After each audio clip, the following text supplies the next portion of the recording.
오늘 이야기는요, 여호와의 궤. 이스라엘이 애굽에서 출애굽할 때 모세를 통해서 시내산에서 만들었던 법궤죠. 그 법궤의 이동으로부터 오늘 말씀은 시작이 됩니다.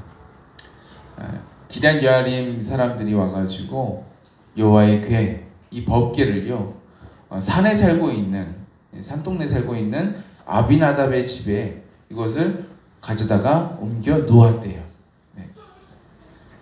원래 법궤가 이렇게 자주 이동하는 성물인가요? 아니요, 자주 이동하던 성물이었습니다. 네. 출애굽 당시까지만 해도 아주 자주 이동을 했어야만 했습니다. 네. 그 당시에는 민족 전체가 이동 중이기 때문에 이동해야 되잖아요, 그죠? 네. 그래서 이동을 해야만 했습니다. 근데 이제는 상황이 달라졌어요. 이제 이스라엘은 가나안 땅에 정착을 했습니다. 정착했어요. 움직일 일이 없는 거예요. 민족이 움직일 일이 없는데 법궤가 움직일 일이 있을까요? 없는 거죠. 지금 보시고 계신 성경이 이제 사사기를 지나서 사무엘상에 왔는데, 사사기에는요 무려 400년의 시간이 있습니다. 예. 성경 장수는 몇 장 안 돼요. 이거 짧겠지 했는데, 근데 시간상으로는요 400년이 흐르는 거예요. 어마어마한 기간입니다. 가나안 땅에 정착한 지 400년이 넘게 되었다는 얘기예요. 그동안 법궤는요 성막이 세워진 곳에만 늘 고정되어 있습니다. 법궤만 따로 움직일 일 없습니다. 성막이 그대로 있는데 어떻게 법궤만 움직이겠어요? 근데 어쩌다가 이 법궤만 따로 움직이고 있게 될까요? 사무엘상 7장 이전 이야기가 바로 법궤를 잃어버렸던 이야기였습니다. 사건의 발달은요 늘 무엇부터 시작하나요? 언제나 죄로부터 시작됩니다. 여러분의 이야기가 너무나도 막 이렇게 막 롤러코스터 타는 것처럼 막 이렇게 흔들고 막 이제 움직이고 있습니까? 그렇다면 여러분의 삶을 한번 조명해 보셔야 돼요. 성경을 통해서 조명해 보셔야 됩니다. 내 삶 가운데 죄가 있지 않나 보셔야 됩니다. 사건의 발달은요 늘 죄로부터 시작을 합니다. 엘리 제사장의 두 아들, 제사장의 아들이니까 아들도 제사장이에요. 그 손주도 제사장이겠죠. 홈리와 비나스가 제사장의 아들, 제사장인데도, 본인도 제사장이고 아버지도 제사장이고 다 제사장인데도 불구하고, 제사장이라는 곳은요 가장 거룩한 곳이잖아요. 가장 거룩한 직분이잖아요. 그런데 그 거룩한 제사장 가문, 제사장인 이 홈리와 비나스가 하나님 앞에 죄를 지습니다. 하나님 앞에 죄를 져요. 하나님 앞에 드리는 제사, 우리로 얘기하면 예배죠. 예배를 우습게 여기는 거예요. 하나님 앞에 드리는 재물을 우습게 여가지고, 하나님은 생것을 좋아하신단다. 생거 좋아라. 나 구워 먹게 해줘. 생거 막 채가는 거예요. 제단에서 섬기고 있는 여성들이 있었는데, 제단에서 섬기는 여성들은 막 겁탈해 가는 거예요. 사람들이 일반적으로 짓는 사람들에게 짓는 죄하고는 차원이 다른 거예요. 홈리와 비나스는요 지금 누구 앞에 짓는 죄예요? 하나님 앞에 직접적으로 짓는 죄인 거예요. 죄가 있는 곳에는요 반드시 그에 따른 결과물들이 있죠. 하나님께서 홈리와 비나스를 향해서 어마어마한 말씀을 쏟아내십니다. 그들이 나를 무시했으니까 내가 그들을 경멸하리라 말씀하시죠. 무슨 무시무시한 말씀입니다. 그 결과 하나님은 사무엘을 부르셔가지고 엘리 제사장의 집을 하나님이 치실 것이라는 말씀을 엘리 제사장뿐만 아니라 온 백성들에게 들려주십니다. 이제 죄악에 대한 심판이 선고가 된 거예요. 선포가 되었습니다. 이후로 이어지는 사건들은요, 하나님이 죄악된 이스라엘 사람들과 죄악된 홈리와 비느하스에 대한 심판인 겁니다. 블레셋과의 전쟁에서 이스라엘 백성이 자꾸만 지니까요, 백성들이 요구를 해요. 하나님의 언약궤를, 예전에는 하나님의 언약궤가 우리와 함께 있었다는데 하나님의 언약궤를 이 전쟁터에 가져와서 우리가 이 블레셋과의 전쟁에서 이기게 하자, 승리하게 하자, 그렇게 얘기를 하는 겁니다. 겉보기에는 그럴듯한 말인 것 같아요. 맞아, 하나님의 언약궤가 오면 우리가 이길 수 있을 것 같아. 하나님의 언약궤가 이곳에 오면, 전쟁터에 오면 하나님 우리와 함께 하시지 않을까? 이런 생각이 막 드는 거예요. 근데 그럴듯한 말 같아 보여도요, 그 안에는요 엄청난 죄악이 그 안에 담겨져 있는 겁니다. 하나님의 법궤, 언약궤, 증거궤 다 같은 말인데요, 이 법궤는요 하나님의 임재의 상징인데요, 하나님을 이용해서 내가 전쟁에 이겨보겠다라는 말인 거예요. 하나님을 이용하고 교회를 이용해서 내가 하고 있는 사업, 내가 하고 있는 직장, 내가 하고 있는 어떠한 이 잡에서 어떤 성공을 거두어 보자는 얘기인 거예요. 교회 가서 여선교회나 선교 행사들을 할 때 우리 물건 좀 팔아달라, 우리 물건 좀 팔아달라. 제가 그런 물건 많이 받아봤습니다.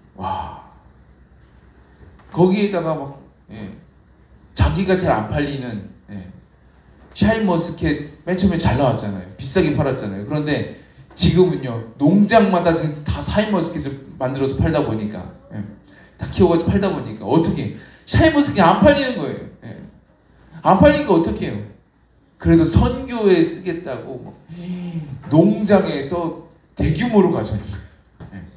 수백 박스가 막 이제 교회로 밀려오는 겁니다. 이걸 팔으라는 거예요. 그러니까 성도님들이 이걸 사가지고 그 많은 샤인머스켓 어떻게 다 먹어요? 못 먹잖아요. 그러니까요 잘 먹는 사람에게 주는 겁니다. 누가 잘 먹어요? 부목사님들이 잘 먹잖아요. 그러니까 부목사님 집에는 막 갖다 주는 거예요. 저희 집에 샤인머스켓 7박스가 생긴 거예요. 순식간에 하루 만에. 그걸 해치워야 되는 일들이 이게 보통 일이 아니더라고요. 7박스가 생기니까요. 그런 식으로 판매를 하는 겁니다. 국회의원 선거, 지방자치대 선거, 그런 선거들 할 때마다 갑자기 빨간 옷을 입고 파란 옷을 입고 사람들이 몰려와요. 제가 국회의원들하고 손도 많이 잡아봤습니다. 나경원 씨 할 것 없이 많이 손잡아봤습니다. 뽑아달라고 오는 거예요. 저희가 간 적은 없습니다. 한 번도 없었습니다. 또 한 번은요, 제가 있었던 교회에서는요, 좀 큰 교회였는데, 큰 교회다 보니까 교회 바로 앞에서 장사하시는 분들이 계세요. 이 장사하시는 분들이 교회 바로 앞에서 장사를 하다 보니까 안 믿었던 분들도 교회 등록을 하는 거예요. 교회 등록합니다. 그런데 교회에서 뭐라고 말해요? 주일에 문 열지 말라고 얘기해야 되잖아요. 그죠? 교회 문 열지 말라고, 주일은 안식이라고 그렇게 지키라고 그렇게 얘기하잖아요. 교회 문 열지 그 가게 문 주일날 열지 말라고 이렇게 얘기를 합니다. 그런데 그 사람들은요 꼭 주일날 가게 문을 열어요. 꼭 주일날 가게 문 엽니다. 보통 교회 다니면 주일은 쉽니다라고 딱 붙여놔야 되는데, 근데 아니에요. 안 쉬어요. 특히 식당 같은 경우에는요 주일 점심시간에 꼭 문을 엽니다. 어디 있다 그러죠? 바로 앞에. 그 교회는 점심 식사를 안 주거든요. 그러니까 꼭 문을 열어요. 그리고 사람들이 버글버글 찾아오게 만듭니다. 참 이상하죠. 하나님으로부터 선택받은 백성, 그래서 자신들은 선민이라고 생각을 하고 자부하면서, 지금도 생각합니다. 이스라엘 사람들은 나는 어디가? 나는 천국 가. 다른 사람들은, 다른 나라 사람들은요 다 지옥 가. 그렇게 생각을 해요. 지금도 그렇게 생각을 합니다. 자신은 누구요? 선민, 선택된 백성, 이스라엘 백성이라는 거예요. 근데 그 선택된 백성, 선민 이스라엘 백성이라는 사람들이 지금 전쟁에 졌다고 해서 지금 하나님의 법궤를 가져와서 지금 하나님을 이용해 먹겠다라는 겁니다. 저와 여러분 가운데 혹여나 하나님을 이용하려는 분이 계시다면요, 꿈 깨시기 바랍니다. 네. 하나님요, 우리가 이용할 대상이 아니에요. 네. 핸드폰은 이용하고 지하철은 이용하고 버스는 이용해도 하나님을 이용할 대상이 아니십니다.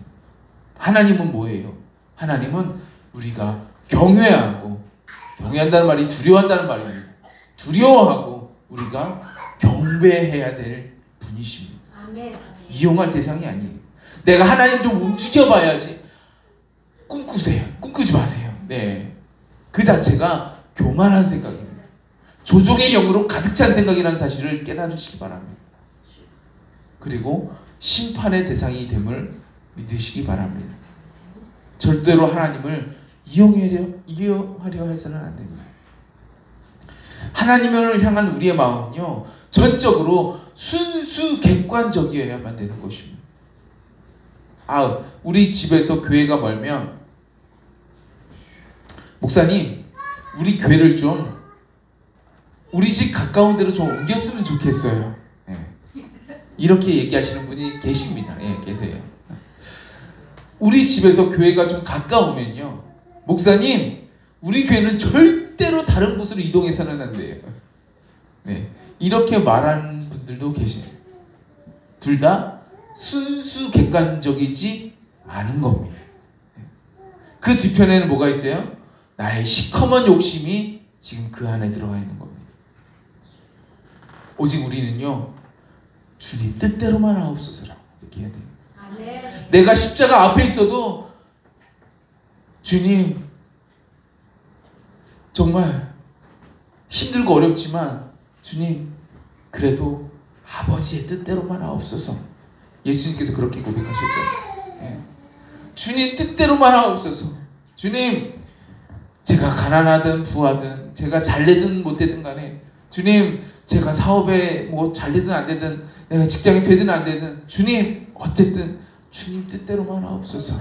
이렇게 고백하는 것이 진정한 우리 신앙인들의 고백인 것입니다. 그래서 어떤 찬양을 불러야 돼요? 주님 뜻대로 살기로 했네. 주님 뜻대로 살기로 했네. 주님 뜻대로 살기로 했네. 뒤돌아서지 않겠네. 할렐루야. 아멘. 이렇게 고백하셔야 되는 겁니다. 아멘.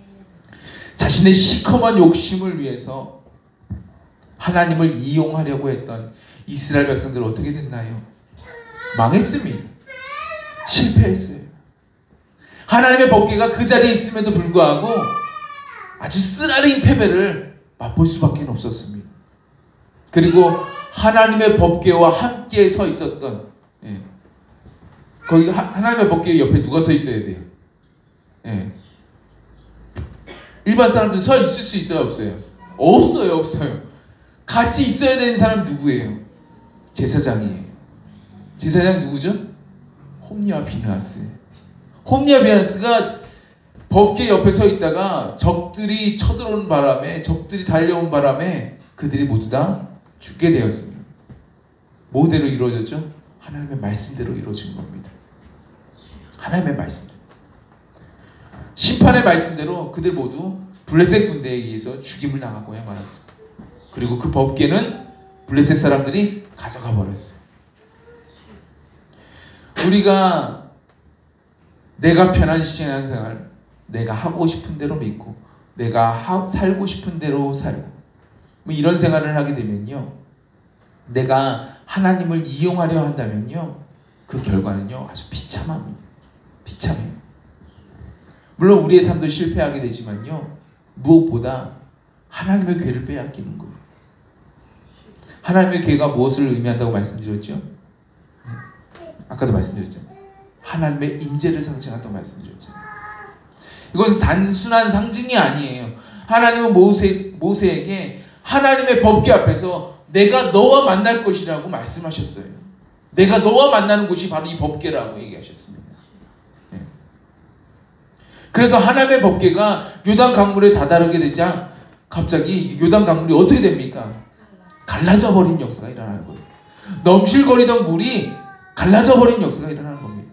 하나님의 법궤 앞에서는요, 사람들이 만들어 놨던 우상들, 블레셋 사람들이 만들어 놨던 우상들 다 깨어지는 거예요. 엎드러지는 거예요. 부서지는 역사가 일어나는 거예요.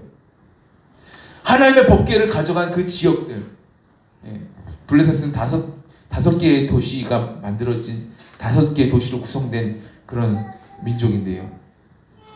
5개의 도시에 막 이제 가려고 하는데 몇 개 도시에서 막 독종이 일어나고 막 문제가 일어나고 막 질병이 일어나고 하니까요. 블레셋 사람들이 우리 동네로 가져오지 말라고, 우리 동네로 가져오지 말라고. 결국에 어떻게 합니까? 다시 돌려주자. 돌려보냈어요. 블레셋 사람들이 법궤를 스스로 반납을 한 거예요. 이 밤낮된 이 법궤를요, 기럇 여아린 사람들이 아비나답의 집에 올려다 놓았습니다. 혹시 저와 여러분 삶이 법궤를 잃어버린 이스라엘 백성들처럼 하나님의 임재를 혹시 지금 잃어버리고 계시지 않습니까? 하나님의 음성이 더 이상 들려지지 않고 예전에 지속적으로 내려졌던 하나님의 은혜가 내 안에 충만하지 않고 내 마음이 차가워지고 내 말이 차가워지고 내 생각이 차가워진다면 그것은 바로 하나님의 임재가 내 삶 안에서 거쳐 나갔다는 얘기입니다. 하나님이 내 삶에 임재하시면요, 내 삶이 가만히 있을 수 있습니까? 아니요, 가만히 있을 수 없습니다. 지구에서 제일 추운 곳이 어딘가요? 제일 추운 곳. 우리 아이들도 알고 있어요. 네. 샤론이 있나요? 없어요? 저쪽으로 갔나 봐요. 샤론한테 물어보려고 했는데. 네. 지구에서 제일 추운 곳은 북극이나 남극이에요. 네. 그럼 반대로 지구에서 제일 더운 곳은 어디일까요? 네. 적도 부근이에요. 적도 부근. 적도가 지나가는. 적도가 뭡니까? 지구 한 가운데를 지나가는 선이잖아요. 지구 삥 둘러서 가운데를 지나가는 선이 적도잖아요. 북극이나 남극이 왜 추울까요? 여러 가지 이유들이 있겠죠. 가장 핵심적인 이유가 우리 박정재 집사님 말씀하신 대로 태양에서 가장 멀잖아요. 가장 멀잖아요. 반대로 적도 부근이 왜 이렇게 더워요? 태양하고 제일 가까워서 그래요. 태양과 가까운 곳이 상대적으로 열 에너지를 더 많이 받게 되어 있습니다. 먼 곳은요, 덜 받게 되어 있죠. 태양을 지으시고 태양보다 더 크시고 영원한 빛의 근원이 되시는 하나님께서 내 삶에 임재하시게 되면요, 우리가 어떻게 될까요? 그저 아무런 변화 없이 가만히 있는 게 더 힘든 겁니다. 그게 더 힘든 거예요. 제가 매일 물을 끓여 먹습니다. 맨 처음에는 제가 이제 플라스틱 병에 담겨져 있는, 그것도 좋은 물만 먹겠다고도 삼다수 그것만 이제 먹었었거든요. 그런데 충격적인 영상을 보게 된 거죠. 미세 플라스틱이 그렇게 많다는 거예요. 그래서 제가 바꿨습니다. 할 수 없이 이동을 할 때, 정말 이건 어쩔 수 없이 먹어야 될 때, 그때만 이제 삼다수 같은 그런 이제 생수를 먹고요. 나머지는 물을 끓여 먹어야 되겠다. 물을 끓이면요, 안에 있는 그 미세 플라스틱이요, 서로 결합을 한대요. 결합을 합니다. 그러니까 커지잖아요. 그러니까 우리 핏줄을 타고, 체내에 핏줄을 타고 뇌까지 안 올라가요. 그러다 뇌에 막히면 큰일 나거든요. 안 올라가요. 그래서 물을 항상 끓여 먹습니다. 저는 항상 끓여 먹어요. 그래서 주전자를 올려놓고 가스불을 켭니다. 끓여 먹는 데요. 그런데 시간이 지나도 이 물이 안 끓어오르고 아무런 변화가 없으면요, 그게 기적인 거예요. 그게 기적인 거예요. 하나님의 임재가 있는데도 불구하고 아무런 변화가 없다? 이게 기적이라는 겁니다. 기적 중에 기적이에요. 어떻게 변화가 없을 수 있어요? 시간이 지나면요, 물이 펄펄 끓어오르다 못해 물이 넘쳐 흘러요. 넘쳐 흐릅니다. 마찬가지로요. 우리 안에 하나님께서 임재하시면요, 우리의 가슴이 끓어올라요. 따뜻해지다 못해 끓어오릅니다. 가만히 있을 수가 없어요. 하나님이 가라 하시는 곳에 가지 않고선요, 가만히 있을 수가 없는 거예요. 뭐 부산 분위기에 있어요. 세계 어느 곳이나, 그것이 동남아가 됐든 그 아프리카 됐든 뭐 어떤 오지가 됐든 간에 주님이 보내시는 곳에 가게 되는 거예요. 네. 우리나라가 지금 같은 곳이 아니라 구한말, 옛날에 최빈국 이 IT가 우리나라에 도움을 줄 정도의 그 정도로 어렵고 가난했을 때에 하나님은 이 땅에 하나님의 사람들을 보내셨어요. 우리나라가 좋아서요? 지금은 우리나라가 너무 좋아서 오겠다고 하지만 그 당시는 좋지 않았어요. 그럼에도 불구하고 오겠다라고 결정을 하고 그들의 삶을 들여서, 그들의 인생을 들여서 이 땅에 오신 분들이 계십니다. 선교사님들이시죠. 그 선교사님 중에 세뮤얼 마펫이라는 선교사님이 계세요. 세뮤얼이 뭐죠? 사무엘. 마펫 선교사님이 주님이 주신 그 뜨거운 마음을 가지고 이 땅에 들어왔어요. 이 땅에 들어와서 사람들에게 복음을 전하고 전도를 했습니다. 막 전도를 했어요. 그런데 그 전도를 어떤 한 사람이 방해를 하는 거예요. 전도를 하고 있는 이 마펫 선교사님 계시는데, 이 마펫 선교사님한테 막 요구를 하더니만 돌을 가져와가지고 마펫 선교사님한테 던져버렸어요. 전도를 하고 있는데 던져버렸어요. 그 돌이 마펫 선교사님의 아래턱에 맞게 됐어요. 아래턱에 맞게 됐어요. 그 돌을 맞자마자 너무 아프잖아요. 맞자마자 그 마펫 선교사님이 무릎을 꿇고 그 자리에서 기도를 했다고 합니다. 선교사님은 아마도 이 돌 던진 그 사람을 아마 마음속으로 용서하지 않았을까라는 생각이 들어요. 돌 던진 그 사람이 나중에요, 복음을 영접해요. 마펫 선교사님 찾아가서 사죄를 합니다. 선교사님 죄송해요. 제가 그때 박에게 눌려서 잡혀서 제가 그렇게 일을 했습니다. 사죄를 합니다. 그리고 신학교에 입학하게 됩니다. 신학교에 입학하게 돼요. 그 당시 신학교가 평양에 있었거든요. 입학하게 됩니다. 돌 던진 그 사람이 누구냐면요, 이기풍이라는 사람이에요. 이기풍 들어보셨습니까? 이분이요, 신학교를 졸업하고 선교사, 목사가 되어서 제주도로 내려갑니다. 제주도가 그 당시에 보통 내기들이 아니었어요. 지금도 보통 내기들이 아니에요. 근데 보통 내기들이 아니다 보니까 아무나 보낼 수 없다. 진짜 적임자를 보내야 되겠다 해가지고 적임자로 이기풍 선교사님을 보내는 거죠.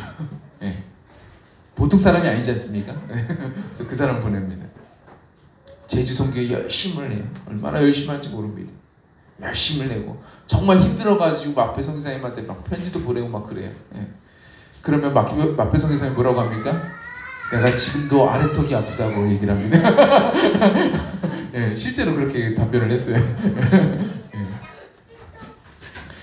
이 이기풍 선교사님이요, 일제가 이제 신사참배하라고 그러잖아요.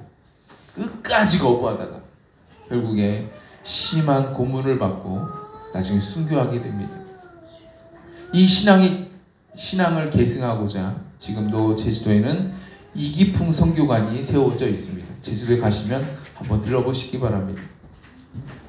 주님의 임재가 있는 그 사람에게는요, 이와 같은 뜨거운 마음이, 뜨거운 열정이, 뜨거운 이 가슴속 깊은 그 뜨거운 열정이 샘솟게 되어집니다. 그래서 오늘 이스라엘 땅에 주님의 임재로 상징되는 이 법궤가 오래 있다 보니까요, 법궤가 오래 있다 보니까 그동안 지은 죄로 인하여서 차가웠던 마음, 주님을 이용해 먹고자 했던 그 죄악된 마음들 안에, 이 안에 조금씩 변화의 바람이 찾아오게 되는 거예요. 어떤 변화가 찾아오게 됩니까? 하나님을 내 사업에, 내 직장에, 내 상황에 이용해 먹고자 했던 그 사람들이 다시 하나님을 찾기 시작하는 겁니다. 하나님을 기억하고 하나님을 찾기 시작하는 거예요. 성경은 그 빗나갔던 이스라엘 사람들이 어떻게 하나님을 찾기 시작한다고 표현했냐면 여호와를 사모하니라 라고 기록하고 있습니다. 여호와를 사모하니라. 사모하니라 라고 기록된 단어는요, 와인 나우라는 이 단어인데요, 이 단어의 원형은요 원래 뭐 사모한다 라는 뜻이 아니에요. 이 와인 나우의 뜻은요 나하라는 뜻이 이제 원형인데, 이 나하라는 단어는요 원래가 애곡하다, 슬퍼하다는 뜻입니다. 뜻 자체가 애곡하다, 슬퍼하다는 뜻이에요. 뭐 사모한다는 뜻이 아닙니다. 그동안 죄 짓고 살아왔던 나의 삶, 주님을 이용하려고만 했지 뭐 주님을 경외하지 못했던 그 자신들의 삶을 애곡하고 슬퍼했다라는 겁니다. 구약 성경이 이제 헬라어로 이제 번역이 됩니다. 이제 헬라어를 쓰게 되는 상황이 되다 보니까 헬라어로 번역을 해요. 그게 70인역이라는 그런 성경인데요.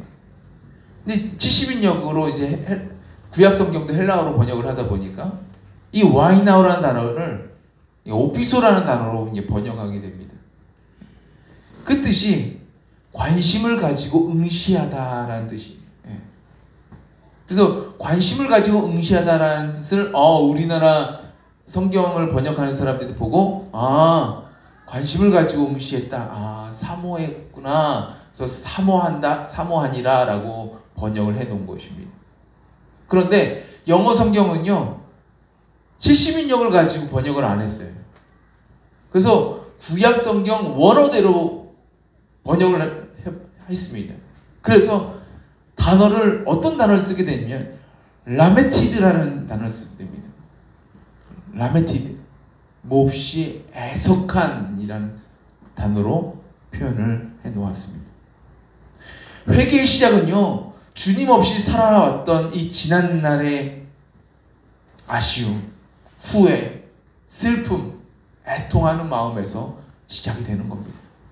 주님 없이 살아왔던 그 나날들을 통회하고 몹시 애석하게 여기고 슬퍼해야 되는 거예요. 내 힘으로, 내 생각으로, 내 자원으로 하였던 그 모든 것들이 죄악이었고 실패였고 후회거리니까요. 이 시간 혹시 주님이 내 삶에 임재하셔서 내 마음 한켠에 텅 빈 곳을 주님이 비춰주고 계십니까? 절망적인 마음 한 곳을 주님께서 조명하고 계십니까? 그렇다면 우리는요 우리의 마음을 라멘티드하게 두어야 되는 겁니다. 애석하게 두어야 되는 겁니다. 죄악을 슬퍼하고 죄악을 방임한 그 비참한 결과를 슬퍼해야 되는 것입니다. 그러면 주님이 그 다음 길로 인도를 하세요. 다음 길이 무엇입니까? 주님은 사무엘 선지자를 통해서 그 다음 길을 인도하십니다. 오늘 성경이 이렇게 말하고 있습니다. 사무엘이 이스라엘 온 족속에게 말하여 이르되 만일 너희가 전심으로 여호와께 돌아오려거든 이방신들과 아스타롯을 너희 중에서 제거하고 너희 마음을 여호와께로 향하여 그만 섬기라. 그리하면 너희 블레셋 사람의 손에서 건져내시리라. 사무엘 선지자가 말한 대로 너희가 전심으로 마음을 다해 전심으로 여호와께 돌아오려거든 무엇을 하라고 합니까? 첫 번째, 이방신들을 제거하라고 합니다. 이방신들을 제거하라. 원래 이스라엘 민족이 섬기지 않았던 신들, 주변 나라들이 섬기고 있었던 신들, 그 중에 대표적인 것이 무엇입니까? 바알이죠. 바알. 그 밖에 여러 우상들이 있습니다. 좀 알아둬야 될 신이 있다면요, 몰록이라는 신도 있습니다. 그 신을 섬기는 방식이 자녀들을, 남의 자녀가 아니라 내 자녀를 불에 지나가게 만드는 거예요. 지나가게 해서 죽입니다. 불에 지나가면 죽을 수밖에 없잖아요. 죽게 만드는 거예요. 고고학자들에 따르면요, 이 중근동 지방에 이 몰록을 섬기는 지역을 보니까요, 항아리 같은 곳에 담긴 어린아이들의 뼈들이 많이 출토가 된다고 얘기를 합니다. 예. 하나님은요, 선지자를 통해서 이 몰록을 섬기지 말라고 누차 경고를 해요. 그리고 신들 중에는요, 오늘 말씀에 등장한 아스타롯이 있습니다. 아스타롯. 이 아스타롯이 뭔가요? 여신이에요, 여신. 다산과 풍요, 그리고 전쟁을 주관하는 신으로 알려져 있습니다. 예. 그러니까 이 아스타롯을 갖고 있으면 섬기면 다산하게 된다, 많이 낳게 된다, 예. 풍요하게 된다, 뭐 전쟁을 이기게 된다. 예. 그래서 보통 전쟁의 신을 가지고 보통 여신들을 많이 얘기하잖아요, 그죠? 예. 그 문화가 있는 거예요. 이 여신이 전쟁을 주관한다고 생각을 하는 겁니다. 특별히 이 아스타롯이 여신이다 보니까 보기가 좋잖아요, 그죠? 보기가 좋아가지고 그 형상을 여자 모양으로 만들 수 있으니까 여자 모양으로 만드는 겁니다. 여자 모양인데 제가 보니까요, 뚱뚱해요. 날씬하지 않습니다. 뚱뚱해요. 자, 풍만한 여성의 모습으로 주로 이제 만들었는데 예쁘지 않습니다. 전혀 예쁘지 않습니다. 사무엘 선지자가 말한 대로 우리가 진정으로 여호와께 돌아오려면요, 우리 삶에서 내 삶을 주관했던 이방 신들을 제거해야 됩니다. 아스도다롯과 같이 마치 우상화되어서 만들어진 것들이 있어요. 이런 것들도 우리가 내려놔야 되는 겁니다. 어떤 가게가 있으니까요, 그 가게 주인이 서태지를 너무 좋아했던 거예요. 그러니까요, 서태지가 언제적 사람입니까?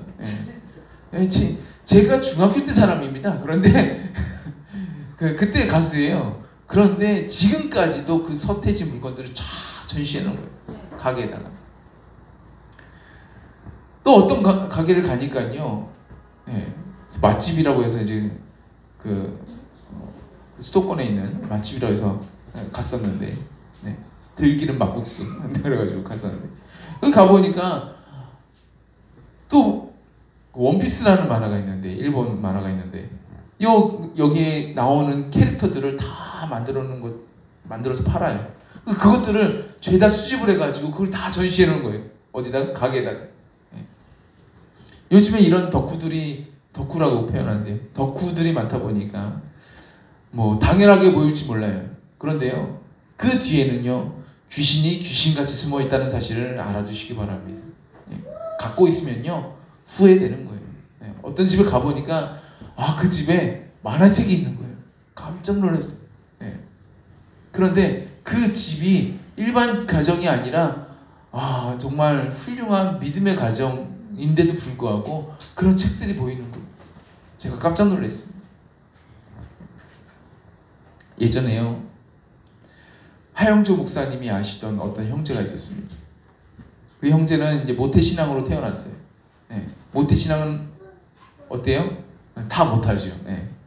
그래서 신앙생활을 해요. 그런데 다 못하죠. 다 못하다 보니까 담배는 못 끊었어요. 신앙생활을 해요. 금식도 하고요, 철야기도도 합니다. 그런데 담배는 못 끊었어요. 한 번은 이제 철야기도회를 하는데, 그 형제가 기도회 끝나고 난 다음에 담배를 피우려고, 근데 담배를 가져가야 되는데 주머니를 가져가긴 좀 그래서 어떻게 가져갈까 하다가 양말에다가 꽁꽁 숨겨가지고 가져갔다고 합니다. 근데 이제 그 철야기도에서 공부한 말씀이 로마서 12장 말씀이에요. 로마서 12장 1절과 2절 말씀. 얘가 예전에 저도 이제 설교한 적이 있는데, 그 말씀이 형제의 가슴에 막 비수같이 꽂히는 거예요. 이게 내 말씀이다. 이게 주님의 말씀이다. 그래서 철야기도회가 거의 끝날 즈음에 스스로 자진해가지고 간증을 하기 시작합니다. 제가요, 사실은요, 끊을게요.